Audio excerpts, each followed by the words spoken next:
கர்த்தருக்கு ஸ்தோத்திரம். Welcome to fast and poster. இந்த நாளுக்கான தேவனுடைய ஆசீர்வாத வார்த்தை 2 கொரிந்தியர் எழுதின புத்தகம் 7ஆம் அதிகாரத்தின் 6ஆம் வசனத்தை நான் உங்களுக்காய் வாசிக்கிறேன்.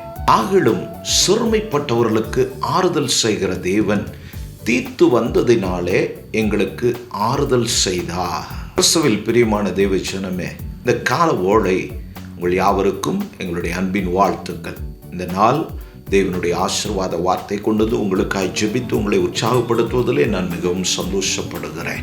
இந்த நாளிலேயும் நாம் வாசிக்க கேட்டதான இந்த ஆசீர்வாத வார்த்தை சிறுமைப்பட்டவர்களுக்கு ஆறுதல் செய்கிற தெய்வம் என்று சொல்லி அப்போஸ்தலனாகிய பவுல் கொரிந்து சபைக்கு எழுதுகிறார். அதற்கு மேலே உள்ள வசனத்தையும் வாசிப்பேனானால் உங்களுக்கு ஒரு தெளிவு கிடைக்கும். நாங்கள் மக்கதோனியா நாட்டிலே வந்தபோது எங்கள் சரீரத்துக்கு இளைப்பாறுதல் ஒன்றுமில்லை, எப்பக்கத்திலும் உபத்திரவப்பட்டோம், புறம்பே போராட்டங்களும் உள்ளே பயங்களும் இருந்தன. இப்படி போராட்டத்தின் மத்தியிலே இருந்ததான பவுல் அடுத்து சொல்லுகிறான், ஆகிலும் இவைகளெல்லாம் எங்கள் வாழ்வில் இருந்த போதிலும், அதனால் தான் இயேசு யோவான் 6ஆம் அதிகாரத்தில் சொன்னார், உங்களுக்கு என்னிடத்தில் சமாதானம் உண்டாகும்படி இவைகளை சொல்லுகிறேன், நான் உலகத்தை ஜெயித்தேன் என்று சொல்லி. ஆகையால் தான் அப்போஸ்தலனாகிய பவுல் இங்கு எழுதும்போது எழுதுகிறார், இப்படிப்பட்டதான போராட்டங்களும் பயங்களும் சூழ்ந்திருந்த அப்படிப்பட்ட பாதையின் ஊடே இடுக்கத்தின் மத்தியிலே நெருக்கத்தின் மத்தியிலே நான் இருந்தபோதும், ஆகிலும் தேவனுடைய வார்த்தை, இயேசு கிறிஸ்துவனுடைய வார்த்தை கொண்டு நாங்கள் எங்களை திடப்படுத்திக் கொள்ளுகிறோம்.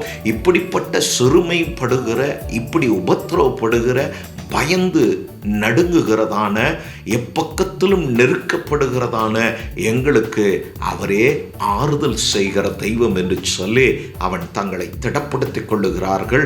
தீத்து வந்ததினாலே அவர்களுக்கும் ஆறுதல் கிடைத்தது. தீத்து அவருடைய உடன் ஊழியனாய் இருக்கிறான். ஆம், கிறிஸ்துவில் பிரியமானவர்களே, கர்த்தராகிய கிறிஸ்து இயேசுவினாலே நமக்கு பரிசுத்த ஆவியானவர் அருளப்பட்டிருக்கிறார். நோவா காலத்திலே தேவன் இந்த மனிதர்களை உண்டாக்குனதற்காக மனஸ்தாபப்பட்டு அவர்களை அழித்து நிக்கிரகம் பண்ணி பேழையிலே 8 பேரை காப்பாற்றினார். அந்த பேழையாம் கிறிஸ்து இன்று நமக்காய் இருக்கிறார். அவருக்குள் இருக்கிறவர்கள் தப்பி பிழைத்துக் கொள்ள முடியும். அந்த பேழை சில நாட்கள் கழித்து மழை நின்றது, தண்ணீர் வடிகிறதா என்று சொல்லி அதை சோதித்து பார்க்க நோவா புறாவை அனுப்புகிறான். அந்த புறா கடந்து போகிறது. பேழையை விட்டு அது வெகு தூரம் பறந்து போய் எங்கும் அதுக்கு இளைப்பாற இடமில்லாமல் அது திரும்பி எங்கிருந்து புறப்பட்டதோ அவ்விடத்திற்கு அது வந்து சேருகிறது. நோவா அதை தன்னிடமாய் சேர்த்து கொண்டான் என்று சொல்லி ஆதியாகமத்திலே நாம் வாசிக்க முடியும். ஆம் பிரியமானவர்களே, இந்த பூமியிலே இந்த புறாவை போன்று நம்முடைய வாழ்வு, கிறிஸ்தவ வாழ்வு, பரிசுத்த வாழ்வு, தேவனால் நீதிமான்களாக்கப்பட்டு சபை கூடி வந்து ஜெபிக்கிற, வேதம் வாசிக்கிறதான நம் வாழ்விலே பல நேரங்களில் இந்த புறாவை போல அலைந்து திரிகிறோம். இளைப்பாறுதல் இல்லை, ஆறுதல் இல்லை. இப்படிப்படுகிறவர்களுக்கு அவர் சொல்லுகிற வார்த்தை, இப்படிப்பட்ட சூழ்நிலையின் ஊடே கடந்து போகிறவர்களுக்கு ஆறுதல் செய்கிற தெய்வம் என்று சொல்லி, ஆம் பிரியமானவர்களே, உங்களை அழைத்த தெய்வன் உங்களை தன்னிடமாய் நோவா அந்த புறாவை சேர்த்து கொண்டது போல உங்களை சேர்த்து கொள்ளுகிற தெய்வம். இந்த பூமியின் வாழ்வில் உங்களுக்கு வருகிற போராட்டங்கள், உபத்திரவங்கள் என்னவானாலும் அவைகள் நின்று உங்களை விடுவிக்க, உங்களை தப்புவிக்க, உங்களுக்கு ஆறுதல் செய்ய அவர் போதுமானவர். இருக்கிற போராட்டங்கள், நெருக்கங்களை நினைத்து கவலைப்படுவதை விட இப்படிப்பட்டவைகள்லாம் இருக்கும்போது பவுல் தங்களை திடப்படுத்திக் கொள்வது போல உங்களை நீங்கள் திடப்படுத்திக் கொள்ளும்படியா நான் உங்களை உற்சாகப்படுத்துகிறேன். தேவனுடைய வார்த்தை சகலவற்றிலும் மேலானதும் அது மகிமையும் மகத்துவம் நிறைந்ததாக இருக்கிறபடினால அந்த வார்த்தை கொண்டு உங்களை திடப்படுத்துங்க. அந்த வார்த்தை உங்களுக்கு ஆறுதலாகவும், உங்கள் எலும்புகளுக்கு ஔஷதமாகவும், உங்கள் சரீரத்துக்கு நல்ல சுகமாயும் இருக்கும். பிரியமானவர்களே, 2023 வருடம் தாயும் மகனுமாய் என்னை வந்து சந்தித்தார்கள். ஆலயத்தில் அழுதார்கள். அவருடைய வேதனை, அவரும் வேதாகம கல்லூரி படித்திருக்கிறார். எந்த பக்கம் போவது, வாழ்க்கையில் என்ன செய்வது என்று எனக்கு ஒன்றும் புரியவில்லை. நல்ல குடும்பம், அவருடைய கூட பிறப்புகள் நல்ல ஸ்தானங்களில் இருக்கிறார்கள். கடைசி தம்பியும் தாயும் அவர்கள் எல்லாம் கைவிட்டார்கள். அவர்களும் ஊழியம் செய்கிற ஊழியர்கள் என்று சொல்லி அவர்கள் சொல்லி அழுதார்கள். 2 பேருமே, எனக்கு வேலை இல்லை, நாங்கள் எப்படி சாப்பிடுவோம், தாய்க்கு பலவீனம், மெடிசன்ஸ் வாங்கணும், நாங்கள் என்ன செய்வோம் என்று சொல்லி அவர்கள் மிகுந்த வேதனைப்பட்டார்கள். பாரத்தோடு கூட ஜெபித்து அனுப்பினேன். நேற்று 3 வருடத்துக்கு பின்பு கடந்த ஞாயிற்றுக்கிழமை அவர்கள் வந்து சந்தித்தார்கள்.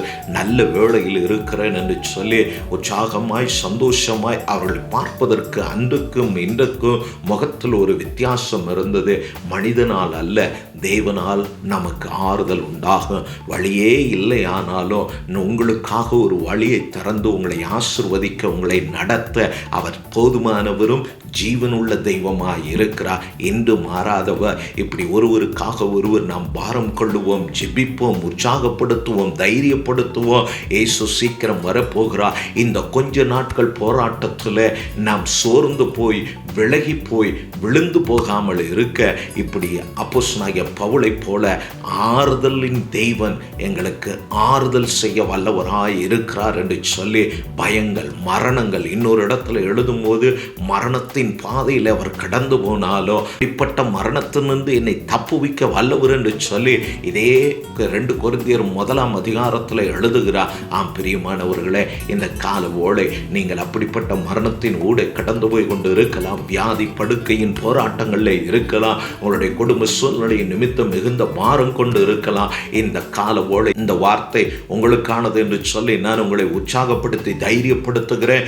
சகல ஆறுதலின் தேவ ஆறுதல் உங்கள் இருதயத்தை நிரப்பும். அந்த சமாதானம் உங்கள் வீட்டையும் நீங்கள் எதிர்பார்க்கிறதான காரியத்தின் மேலும் தெய்வீக சமாதானம் ஆளுகை செய்யட்டும் என்று சொல்லி இந்த கால ஓலை உங்களை ஒப்பு கொடுங்க. நிச்சயமாய் கர்த்தர் பெரிய காரியத்தை உங்கள் வாழ்விலை செய்வார். இளைப்பாற அலைந்து திரிந்த அந்த புறா இளைப்பாற இடமில்லாமல் திரும்பி தேவனிடத்திற்கு, தன் பேழையினிடத்திற்கு அது வந்தது போல இந்த பூமியில் நாம் எங்கு அலைந்தாலும் நமக்கு இளைப்பாறுதல் இல்லை. இயேசு ஒருவரே பேழை போல் நிற்கிறதான அந்த இயேசு கிறிஸ்துவின் நாமத்துக்குள் நாம் மறைந்திருப்பதும் அவருக்குள் நிலைத்திருப்பதும் நம்முடைய பலனாய் இருக்கிறது. அது நமக்கான ஊக்கத்தை கொடுக்கிறது. இன்னும் தைரியமாய் முன்னெடுத்து கடந்து போக என்னவானாலும் கர்த்தர் பார்த்து கொள்வார். அதின் காலத்தில் கர்த்தர் எல்லாவற்றையும் நேர்த்தியாய் செய்வார் என்று சொல்லி உங்களை தைரியப்படுத்துங்க. சங்கீதக்காரனும் கூட அவனும் சொல்லுகிறான், அவர் என் ஆத்துமாவுக்கு ஆறுதல் செய்தார் என்று சொல்லி. ஆம் பிரியமானவர்களை, இந்த கால ஓலை அந்த தேவன், இந்த பிதாக்களின் தேவன், இந்த அப்போஸ்தலர்களின் தெய்வம், இன்று மாறாதவர். இந்த கால ஓலை அந்த ஆறுதலினாலே உங்களை ஆறுதல் படுத்துவார் என்று சொல்லி நான் உங்களை உற்சாகப்படுத்துகிறேன். அந்த ஆறுதலுக்காய் ஏங்குகிறதான உங்களுக்காய் நான் ஜெபிக்கிறேன். என்னோடு சேர்ந்து ஜெபியுங்க.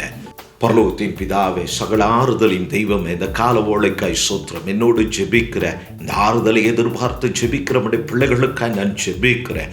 ஆண்டவரே, போராட்டங்களும் பயங்களும் இருந்த போதிலோ ஆகிலும் சகல ஆறுதலின் தெய்வம் என்று சொல்லி அப்போஸ்தலனாகிய பவுல் தங்களை உமக்குள் திடப்படுத்தினது போல இந்த கால ஓளை இப்படிப்பட்டதான திட நம்பிக்கை நம்முடைய பிள்ளைகளுக்கு உண்டாகும்படி ஊழியக்காரனாய் நான் ஜெபிக்கிறேன். ஆண்டவரே, ஒரு தெய்வீக ஆறுதலின் சமாதானம் அவர்கள் சரீரத்தை, அவர்கள் உள்ளத்தை, அவர்கள் வீட்டை, அவர்கள் பிள்ளைகள் வாழ்வு, எதிர்காலங்களை, அவர்கள் குடும்ப சூழ்நிலை, அவர்கள் ஊழியங்களை, சபையை நிரப்பும்படியா நாங்கள் ஜெபிக்கிறோம்.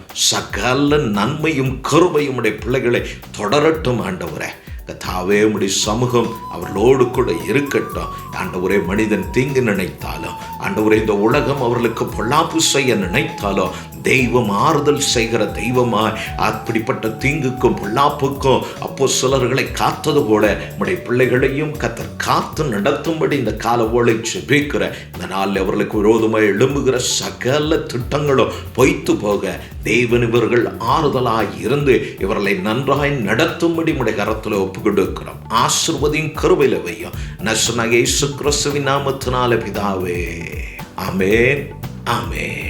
மீண்டும் தேவனுடைய ஆசீர்வாத வார்த்தை உங்களுக்கு கொண்டு வருகிறவரை கர்த்தர் உங்களோடு இருப்பாராக. கர்த்தர் உங்களை ஆசீர்வதிப்பாராக. நான் தீர்க்கதரிசி ஏலியா. பாஸ்டர் அண்ட் போஸ்டர் சேனலை பார்வையிட்டதுக்கு நன்றி. லைக் பண்ணுங்க, ஷேர் பண்ணுங்க, சப்ஸ்கிரைப் பண்ண மறக்காதீங்க. கர்த்தர் உங்கள் அனைவரையும் ஆசீர்வதிக்கட்டும்.